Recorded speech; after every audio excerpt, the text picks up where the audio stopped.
আসসালামু আলাইকুম। একটি দাসীর কবর থেকে সুঘ্রাণ আসার কাহিনী আমি আপনাদের সাথে শেয়ার করছি।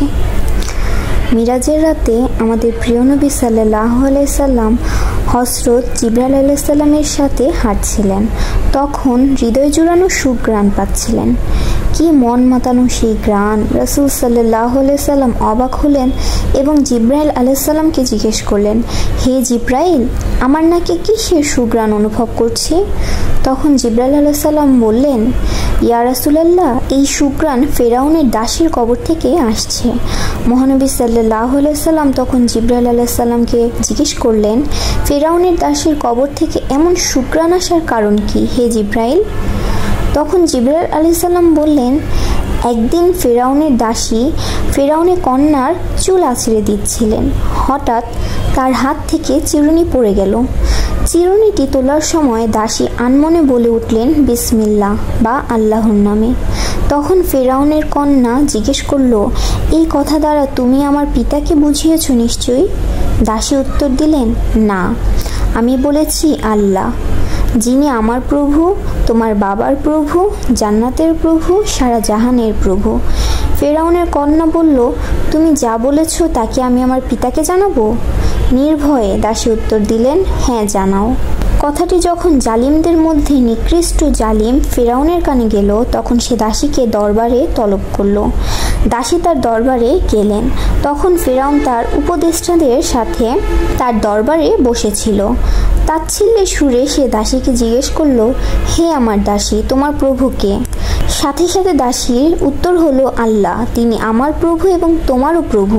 দাসীর এমন উত্তর শুনে ফেরাউন ক্রোধ মাখানো অট্টহাসিতে ফেটে পড়ল এবং বলল, যাও, বাড়ি যাও। পরদিন ফেরাউন সেই দাসী ও তার সন্তানদের দরবারে হাজির করার জন্য রক্ষীদের পাঠালো। যখন দাসীকে দরবারে হাজির করা হলো, তখন তিনি দেখলেন ফেরাউন একটি বড় কড়াইয়ের পাশে পায়চারি করছে। ইবনে কাতির রাদিয়াল্লাহু এই কড়াইকে বর্ণনা করে বলেছেন, এটি এমন বিশাল একটি কড়াই যেখানে অনায়াসেই একটি বিশাল সাইজের একটি গরু ঠাঁই পাবে। তিনি আরও বলেছেন, সেই কড়াইতে তেল টকবক করে ফুটছিল এবং কড়াইয়ের নিচে দাউ দাউ করে আগুন জ্বলছিল। সন্তানসহ হাজির করানোর পর ফেরাউন দাসীকে বলল, ওহে দাসী, এবার বলো তোমার প্রভুকে। এবারও দাসী ভয়হীন উত্তর দিল, আল্লাহ, তিনি আমার প্রভু এবং তোমারও প্রভু। এ কথা শুনে ফেরাউনের আদেশে রক্ষীরা তার বড় সন্তানকে ফুটন্ত তেলে নিক্ষিপ্ত করল। মা মা চিৎকার করতে করতে দাসীর ছেলেটি উত্তপ্ত তেলে নিমেষেই গলে গেল। এই দৃশ্য দেখে জালিম কাফিরদের দল হো হো করে হাসতে লাগলো।